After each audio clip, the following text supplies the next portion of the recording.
Good morning, good afternoon, good evening, everybody. My name is Jeff Denworth, and today we're talking about the newest product update at Vast Data's for our universal storage product. The topic of today's webinar is zero trust, zero silos, and moving to zero carbon. We've got a lot of updates to share with you. We're all excited to get into it. So with that, I'll just go ahead and start. Now, to kind of set the table, who I am and who I've been joined with today, I'm Jeff, CMO, co-founder of Vast. I have the pleasure of being joined by Mr. Brett Delandre, who is one of my favorite sales engineers in the company and also runs a lot of the labs and the demos that we do today. So welcome, Brett. You got your mic on? Yeah, thank you. Cool. Okay, so Brett's going to take you some of the new technology. And let's just get going.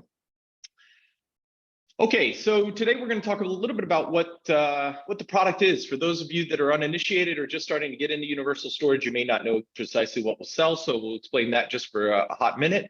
Then we'll get into the new features that we're announcing this week, really focused on security, management, environmental sustainability. We're going to do a few demos for you so that you can get an understanding of the product in action. And then there'll be time for questions and answers. As we're moving along, in your chat window, you can see a section for questions and answers. For Zoom, it says Q&A. Please feel free to ask whatever you'd like there, and we'll do our best to get to all the questions as we kind of work through the content here. So without further ado, let's talk a little bit about universal storage. A little bit more than 6 years ago, we founded the company with a focus on making infrastructure simpler with respect to how customers manage and serve data to their applications. So in the early days, we really focused on building a next generation systems architecture that was really just massively scalable, but also built with enterprise capability, functionality, and resilience that customers just haven't found that combination of scale, performance, and capability in a single platform. We think we've solved for a lot of the challenges that have come from the shared nothing architectures that have come before us with a new product that we call Disaggregated and Shared Everything. I'll show you that in a moment. And most interestingly, really in the early days, what we focused on was bringing to market a radically affordable flash platform such that customers could really start to consolidate all of their data and all of their infrastructure into a single tier of flash. Now, two really spectacular things happen once you make that move. The first is that infrastructure just becomes simpler because now you don't have to deal with the kind of classic tiering modalities that most customers have been trained that you have to do to balance cost and performance. Once you've solved the cost of flash problem, you just get performance for free.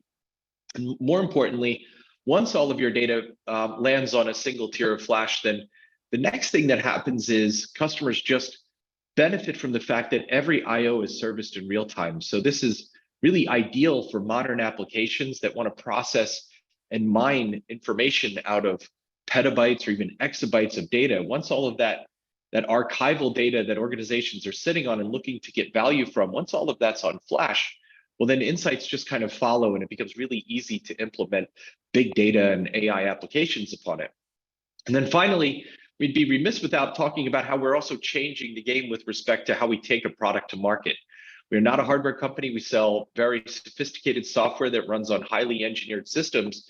What we do is we partner with different manufacturers to deliver out to the market a solution where customers don't have to deal with the complexity or compromises of software-defined storage, but at the same time get all of the luxuries and the liberties that come from buying a software product, and that they can keep their hardware investments as long as they like. They can refresh without having to pay the classic hardware refresh tax. And most importantly, as customers move from generation to generation of hardware, the kind of software just sits on top of this. But more importantly, the architecture is designed to support multiple generations of infrastructure in a common platform. So when architecturally and business-wise, these two concepts align, what happens is customers get out of the kind of classic refresh and migration cycle that they've been in for the last 20 to 30 years. So we call this concept Gemini, and we welcome you to talk to our team a little bit more about that. And so I mentioned earlier our DAYS architecture. It stands for Disaggregated and Shared Everything. And this is a new systems concept. We argue it's the first modern new systems architecture that's come about since Google introduced the Google file system 20 years ago. And what DAYS allows us to do is to build a series of stateless Linux containers that run our software that all equally connect over a next generation fabric called NVMe over Fabrics, which can just be implemented on standard Ethernet or standard InfiniBand networking, down to a very large pool of low-cost SSDs and persistent storage devices called storage class memory devices, where your data, your metadata is held, and where we have the ability to buffer writes before they go into low-cost flash, such that you can build just large pools of exascale flash at a cost point that's roughly equivalent to what you would get from hard drive-based infrastructure. And so one of the principal innovations that we brought to the market is basically eliminating the kind of cross-cluster storage I/O and storage management traffic that you'd find in classic distributed systems. And for this reason, you get to just linear scalability as far as your budget will allow for. And for that reason, we're now becoming this kind of platform that people are realizing they can do everything from just kind of serving classic kind of low scale applications like data protection or home directory services, all the way to very high scale applications, including things like AI or HPC. And so this is a NAS and an object storage system that has support for a lot of different flavors of NFS that we'll cover today, a lot of different flavors for SMB. That's part of the big announcements today.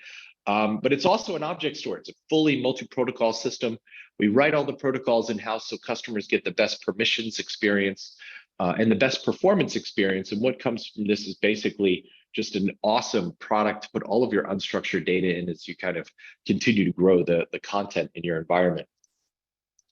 And so historically, if you kind of bring a product to market that talks about being able to service a lot of different applications, what oftentimes happens is that customers realize that they have to compromise on some vector or dimension of their decision making as they start to kind of dial in performance and capacity. But once you solve the cost of flash problem, then customers just get a ton of performance for free, and that results in some really excellent experiences for different types of applications that our product is well suited for. So we offer the product for different vertical markets that we operate in. Some of the world's largest life sciences centers, some of the world's largest trading firms, content creation and delivery organizations are building on our platform, in addition to some of the world's largest HPC centers. But it's also becoming a modern platform for customers' data protection. There are big data, there are artificial intelligence, even they're just kind of standard enterprise infrastructure initiatives. And so you can do this all in one platform. You can even do it all in just one namespace with VAST. And we provide very interesting quality of service controls on top of the system that allow you to, for the first time, just build a low-cost pool of flash that I kind of consider a flash cloud that's suitable for all of your applications and all of your data.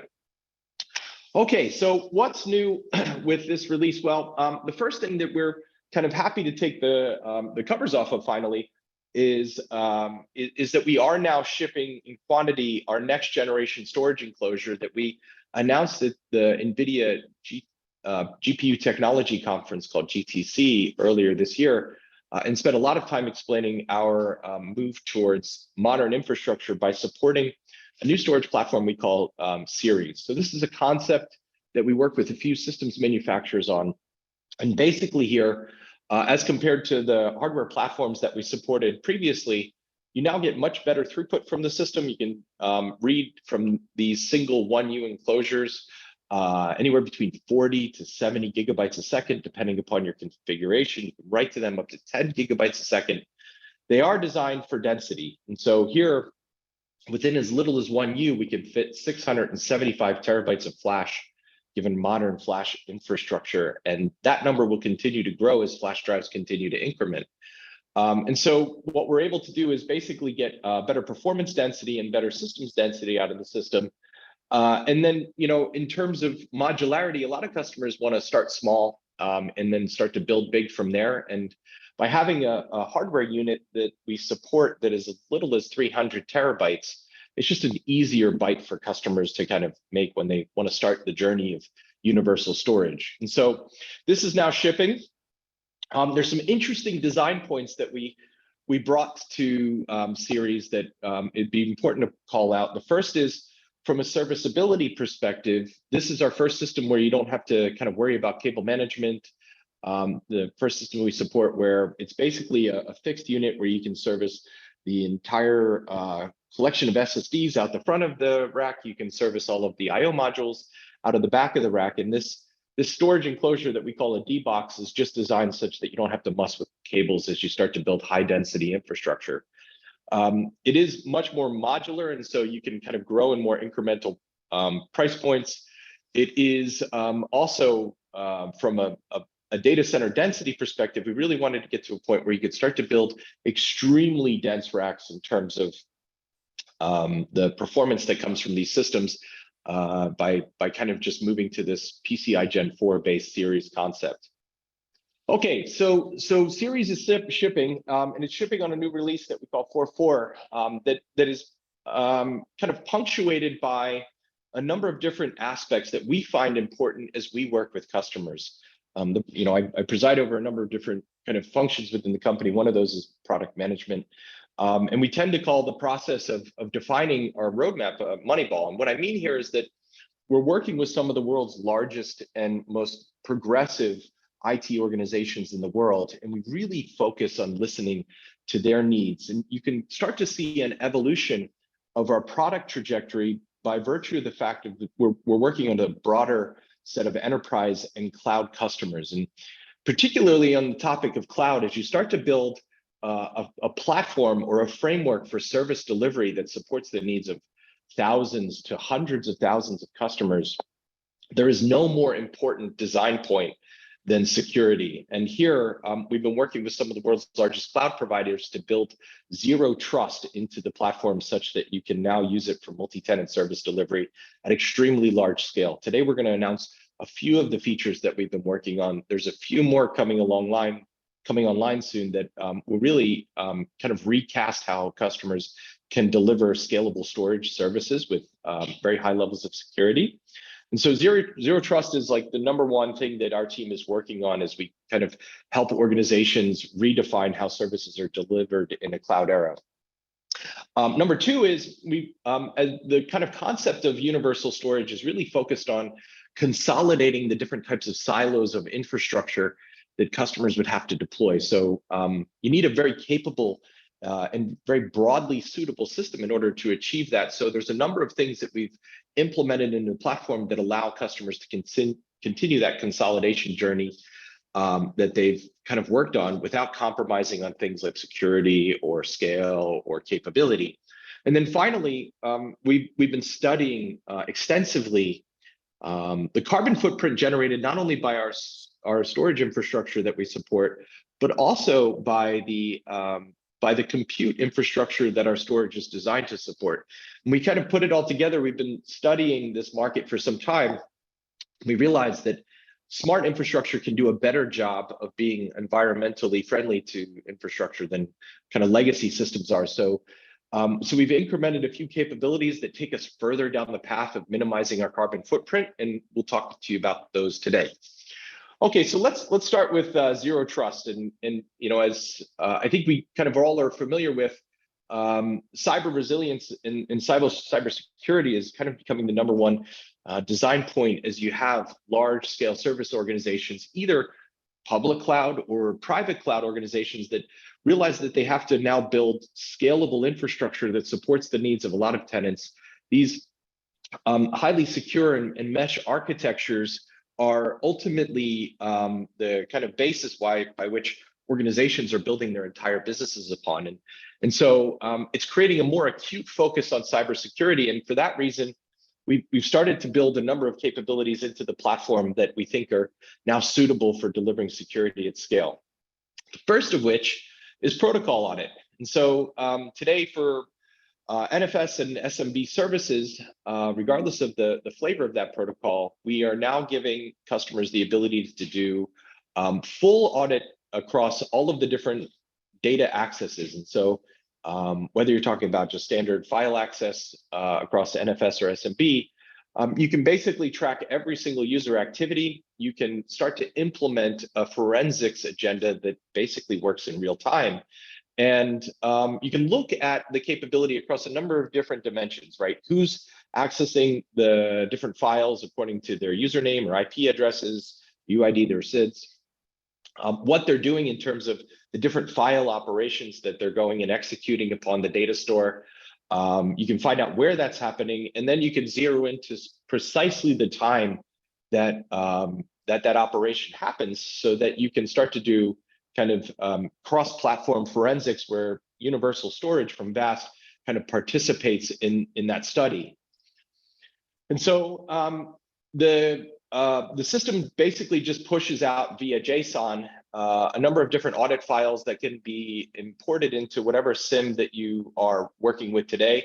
We called out a few popular ones that we've been working with respect to different customers that we've partnered with to kind of introduce protocol audit. Elastic is a good example, Splunk. We have some customers that are starting to use Sumo Logic, and basically you just have a full comprehensive view, not just of the data accesses, but also of the administrator accesses that happen upon the system that can be kind of pumped into a larger security framework that you're using to manage all of your systems. And so from a system overview perspective, you can kind of see all of the different accesses, but you can also start to, with the different SIMs that you're working with, start to develop file access heat maps. So you can start to develop patterns or different behavior mapping within the system that ultimately will allow you to kind of figure out who's doing what where. And so with that, yeah, so with that, we kind of add more encryption support on top of this audit capability. And here, I think the principle is that as customers start to implement hardcore security agendas, Kerberized encrypted access is absolutely an important part of the agenda. And the conventional wisdom is that more secure protocols, like if you're talking about standard POSIX, NFS has always been kind of the high performance access for standard NAS systems. However, the thinking has always been, well, NFS 4.1, which supports more secure modes of access, doesn't really allow you to kind of get full performance. And for the last 1 to 2 years, VAST has been kind of working really hard to extract a supernatural amount of performance from NFS version 3 by adding things like multipathing support and RDMA and even GPU direct storage. And so we're happy to announce now that those same capabilities are available for a more secure implementation of NFS with NFS version 4.1. And so NFS 4.1, when we first started shipping it, was only supporting TCP, but now you can also implement this with RDMA networking, and you can also implement it with the multipath support that we brought to market last year. And so with standard NFS 4.1, you can now start to take the host access or the client access to the same levels that we showed the world 1 to 2 years ago that you could get with NFS. And I'm talking hundreds of gigabytes a second of single system performance just with standard NFS. So the same capabilities of a SAN file system or a parallel file system with standard NFS, now with the added levels of security that customers need to implement a zero trust agenda. And so NFS 4.1 supports Kerberized access, both NFS Kerb5 from an authentication perspective, but also now over the wire encryption.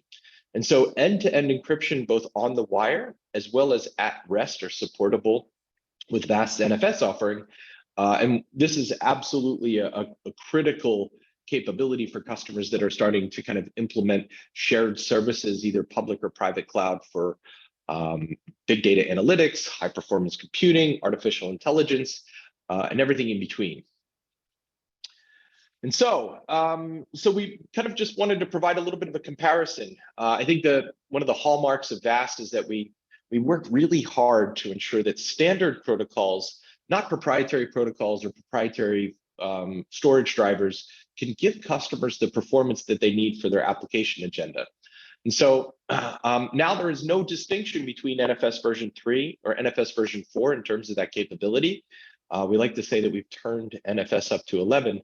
And as you kind of tick through the different mount options that you have with standard NAS, you can kind of see that we've really broken through a lot of the classic barriers that customers have historically dealt with classic NAS systems. So as you add in support for multipath capability, as you add in support for RDMA capability, you can basically saturate the CPU and CPU memory bus of a system.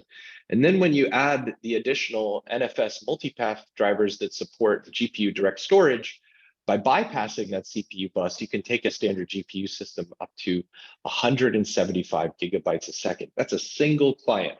And so now there really is no boundary to classic NAS access for high performance, high throughput workloads. And we're seeing requests and kind of deployments of this for artificial intelligence environments, but also kind of some markets that we didn't necessarily expect to consume this level of capability when we started developing these drivers. So you have big data workloads where customers have thought that they needed either direct attached or SAN attached storage. You have media environments that are doing very high throughput streaming, and they're realizing that they can now use vast standard NAS services as opposed to using SAN attached or direct attached storage for these applications. And so what comes of this is, as I mentioned, a full end-to-end encrypted solution. So protocol encryption all the way down to vast servers, which we call C nodes. These C nodes have Kerberized authentication. We have support today for LDAP, Active Directory, NIST. And then on top of that, everything is FIPS 140-2 encrypted at rest as you get down to the system. It is an extremely secure platform to go and deploy your applications upon. Now, security has been solved.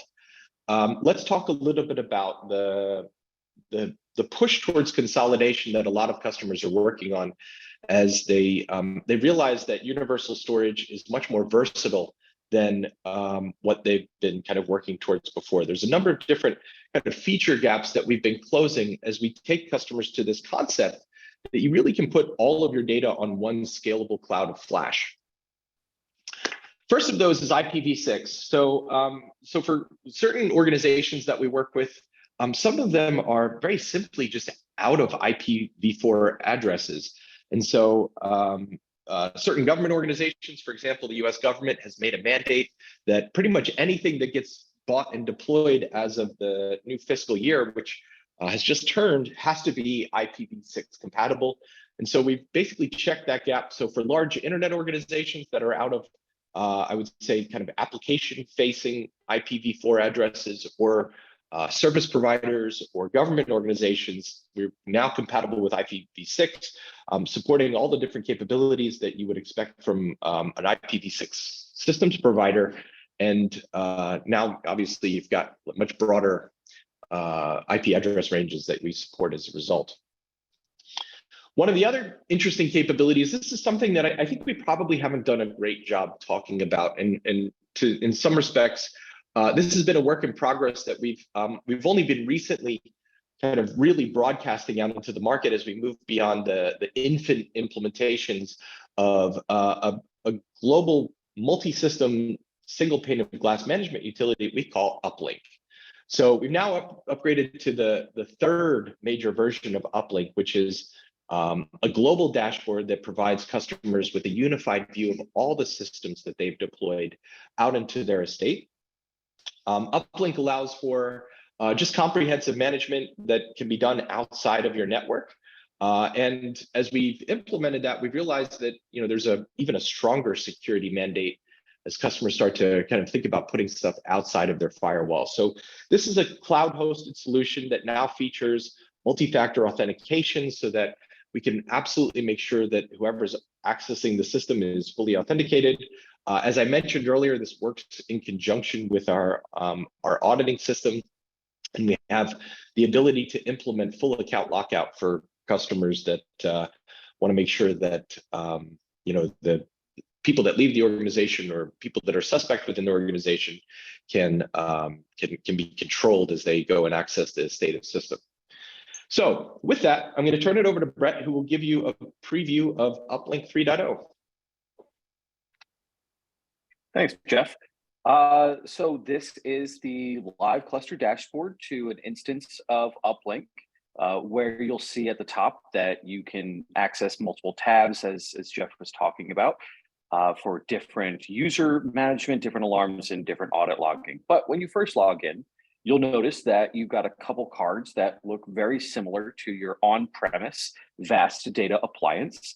However, what we've done in this multi-cluster dashboard is do just that, is take all of the clusters that are linked to your account or your namespace and overlay them in terms of overall usable capacity, usable free space, and then make breakdowns of which individual clusters have which in-use capacity, and then an overall data reduction score. You also see an active amount of inventory, how many nodes we have on site, how many SSDs in total, as well as if there are any failed or in another possible status. Currently, there's no upgrades happening on any of the clusters that we have going on right here, or else we would see one of these tasks running in such a maintenance mode as a quarterly update that we often perform. In addition, you'll also see an overlay of all the alarms, major, minor, critical, and info of things that may or may not need to be addressed. Then an overall bandwidth at the bottom that looks very similar to the one that's based in our VMS on-prem GUI, that you could switch between bandwidth, IOPS, and latency. So you can kind of see what is the most important factor of control across the entire organization. You'll also have the ability to open up tickets directly from Uplink across whichever cluster that you want to perform it on, without ever having to log into our support portal, and attach an item, attach an image, and indicate whether it's a problem, question, feature request, anything like that. You'll also see which alarms are active across all of the clusters, whether they are critical, whether they are just a minor, major alarm, and be able to address them and acknowledge them from here, or create a ticket based on this alarm so you can get assistance. Then we've got that audit log that we were talking about, and I can see basic auditing events here, such as I've reset my own password this morning. I've noticed that Vincent logged in last couple days ago. Provides an excellent idea of who is doing what and what local IP address remotely, their laptop IP address that they're coming from outside of the organization. Again, this is a cloud hosted product. And I'll hand the floor back to Jeff. Yeah, so what we're trying to create Uplink into is basically a canonical view of your entire kind of vast estate, such that it's the only place you have to go to manage a system, to report tickets, to figure out what the status is of different activities that you're working on. And then, of course, if you need to drill into any one system, Uplink also allows you to do that, to go investigate what's happening in this place or that place. And so we'll keep iterating on Uplink. We would love your feedback. It's now to the point where I think we're now kind of proactively working to work with customers to adopt this, now that it has a lot more value than just a single pane of glass on a single system within a single location. Now, in order to kind of continue through the path of helping customers consolidate down their infrastructure, systems management is one consideration, but we also want something that is far more appropriate for a broad collection of applications. And historically, we've supported SMB only version 2.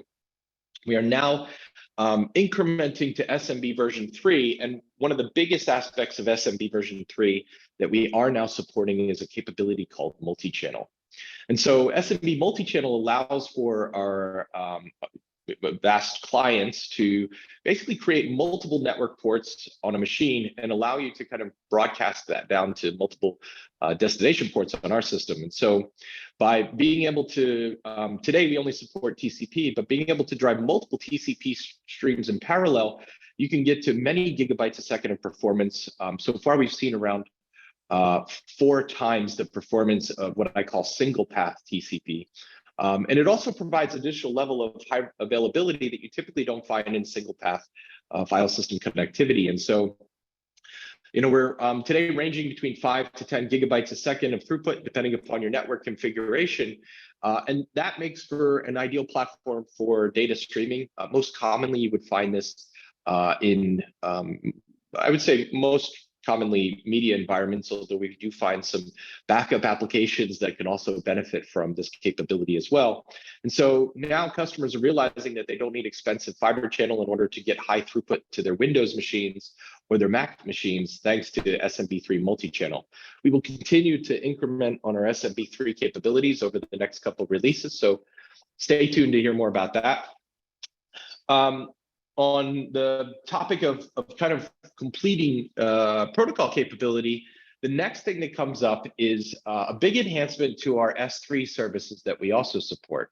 And so we now have lifecycle policies built into the system, and these policies are designed to basically make it easier to manage your buckets over time. And so multi-part cleanup allows you to kind of go and just kind of vacuum out the incomplete multi-part uploads that may have hit your system at some point or another that were unsuccessful. Version management allows for non-current versions and delete markers to be applied to different objects within your system, so that customers can then go and start to do cleanup of versions as they need to. And then, of course, this is all fully multi-protocol, and so you can, with these lifecycle policies, you can also see what objects or what buckets are being projected as files as well in a common view. Okay, so lifecycle policy management utility is a little bit different than how we've implemented our UIs up until now. And there's a new capability within the system that essentially allows us to kind of, using a wizard, go and manage policies in a way that I think is pretty easy to use, but does take a little bit of adjustment because it's not something that we've had in the past. So because of that, we're going to let Brett take over the screen one more time and just walk you through how we manage lifecycle policies within the system. Thanks, Jeff. Let me go ahead and get that brought up here. And I'm actually going to do this from our uplink portal. Let me go ahead and start the screen share.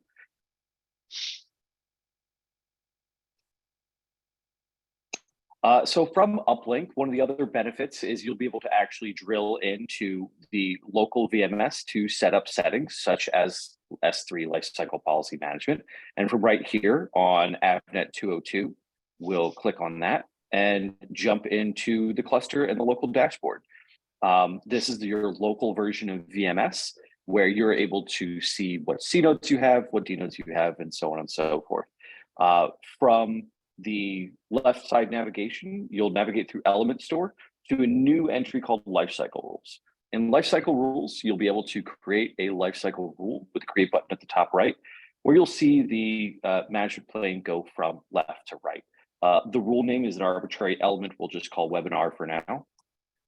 And select which of you is the focus of the data that you want to test with. In this case, it'll be Brett Perf, as I don't want to mess with any of my colleague names.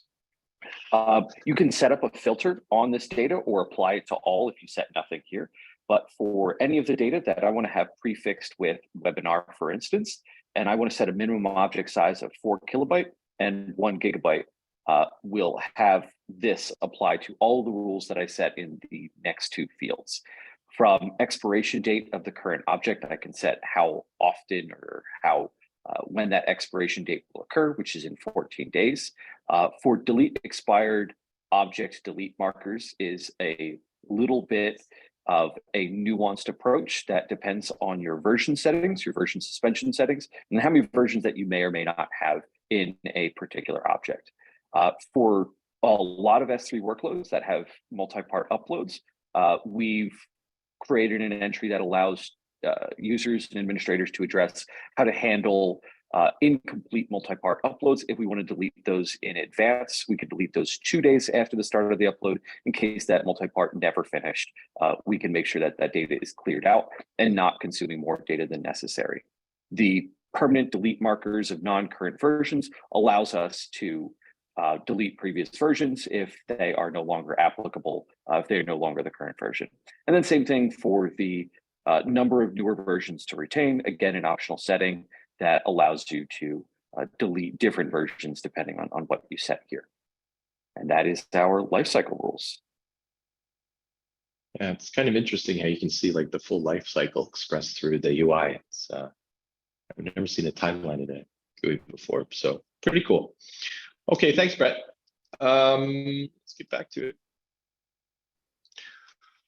Okay, so the last big element is we are continuing. No, I think it's interesting as we kind of founded the company, we wanted to build a more efficient platform than what's been built before, and largely that was towards the goal of saving customers money on their flash investments. But the intrinsic outcome of that effort is we're also saving customers on their data center power envelope and their data center power investments as we start to really just get more from the infrastructure that we're deploying and supporting. And so this is a relentless focus within VAST. And one of the things that we're extremely well known for is a global compression algorithm that we call similarity. And this is not deduplication, and it is not compression in the classic sense, but rather what I think of as global compression. Imagine taking all of your buckets and all of your files and all of your directories and kind of compressing them against each other with a data reduction mechanism that is much more fine-grained than classic deduplication.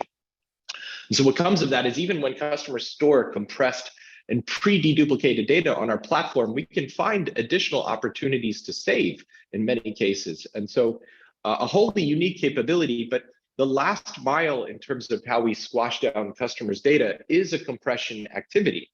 And so with this release 4.4, we're now introducing a capability called data-aware compression. And what this is essentially a dynamic mechanism that is smarter about the data that's being stored into the platform. And, one of our sales teams in Australia uses a quote that I really love, which is, it's a quote by Winston Churchill, and it says, "I would have written you a shorter note, but I didn't have enough time."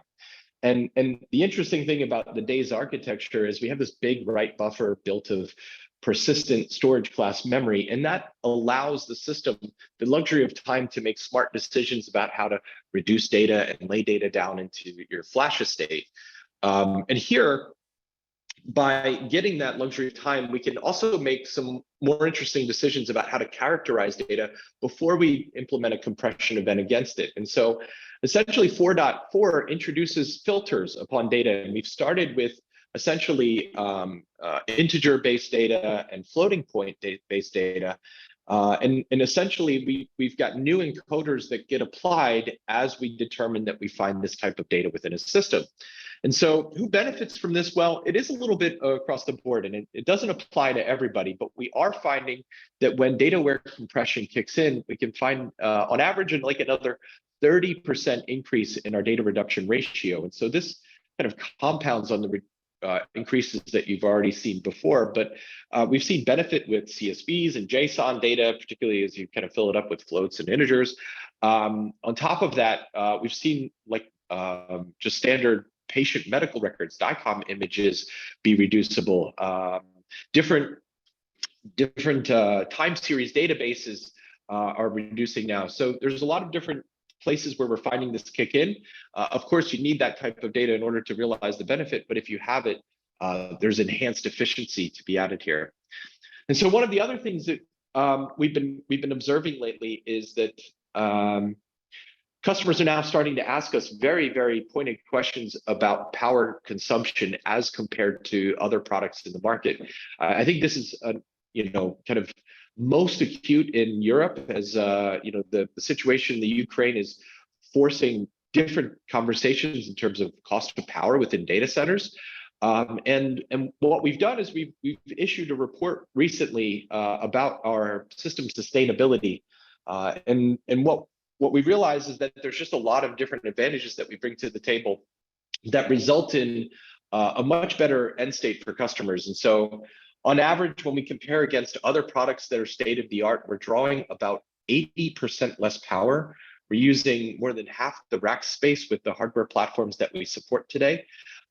We're able to reduce the e-waste considerably, not only by having more efficient infrastructure, but also by reducing the number of refresh events that customers have to endure over a decade. And then, data reduction just pays an awesome dividend to our customers when we can save customers more space than any other product.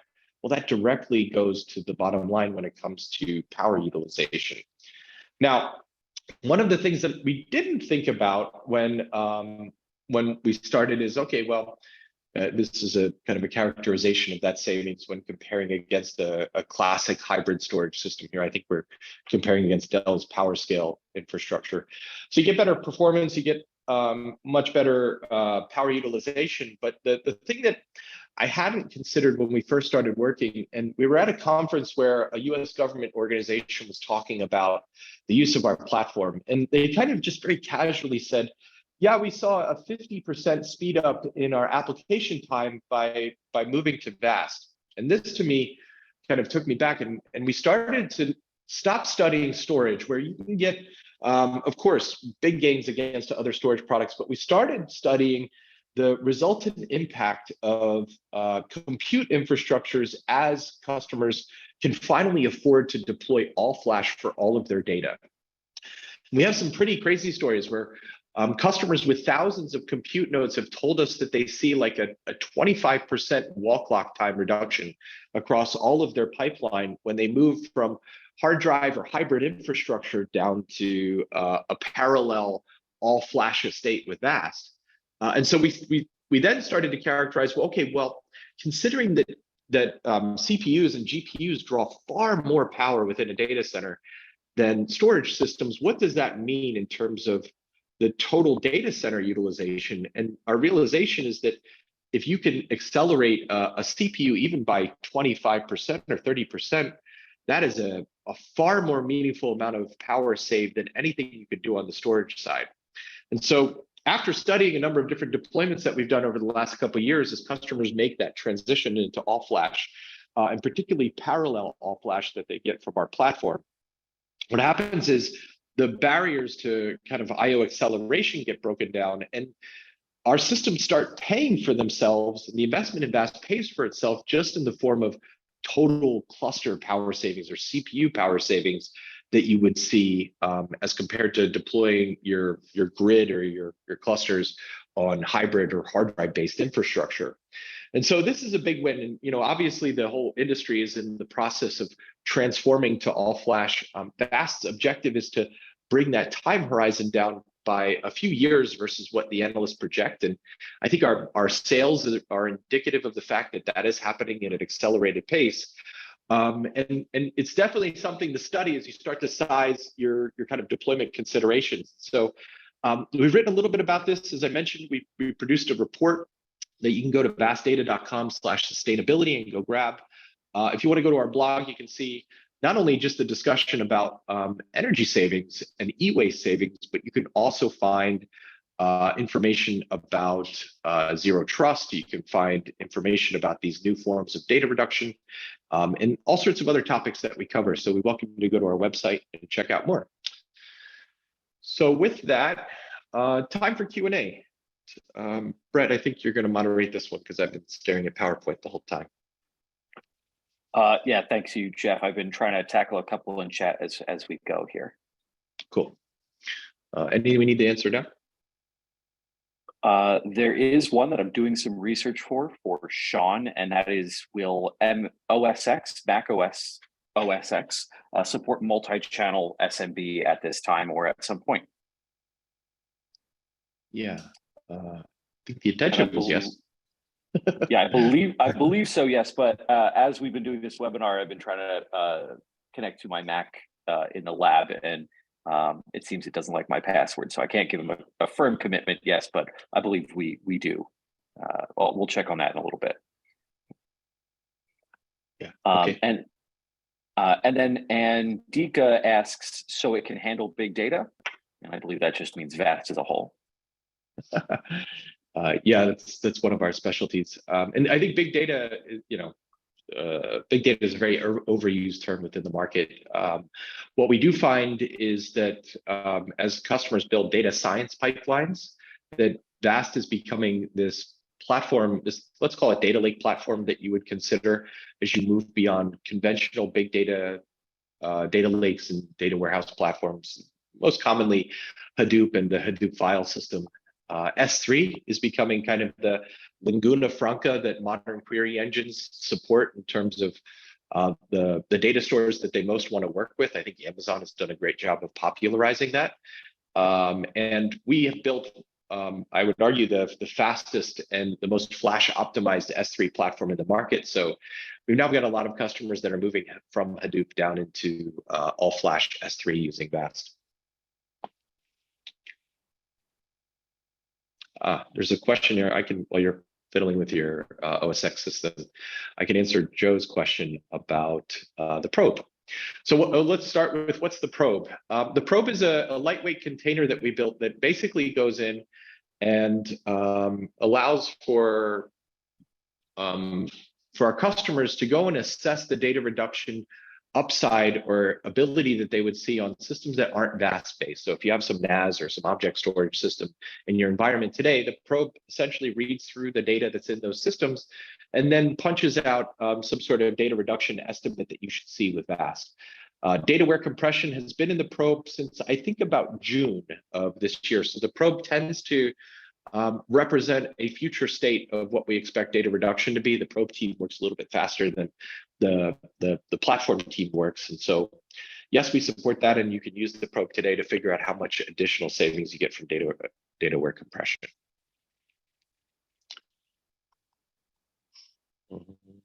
Okay, other questions?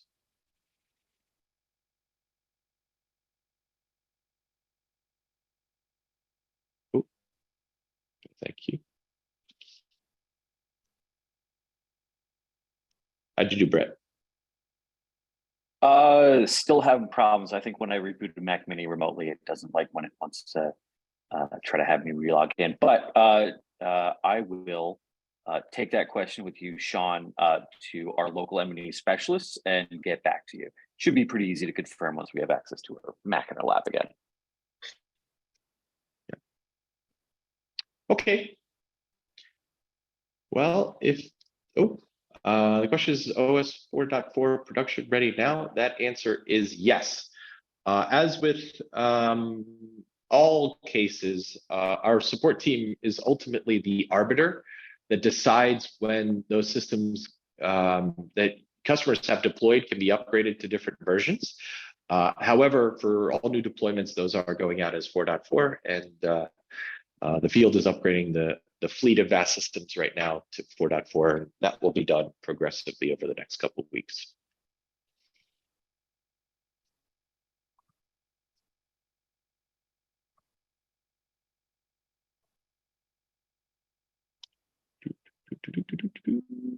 Okay, I think we got everything then. With that, let me thank everybody for your time today. If you have any questions, you can just hit us up at hello@vastdata.com, or if you're already a customer, just dive bomb into your Slack channel and feel free to fire away. Otherwise, wish everybody a fantastic rest of your day, and thank you for joining, and we'll talk to you again soon. Cheers.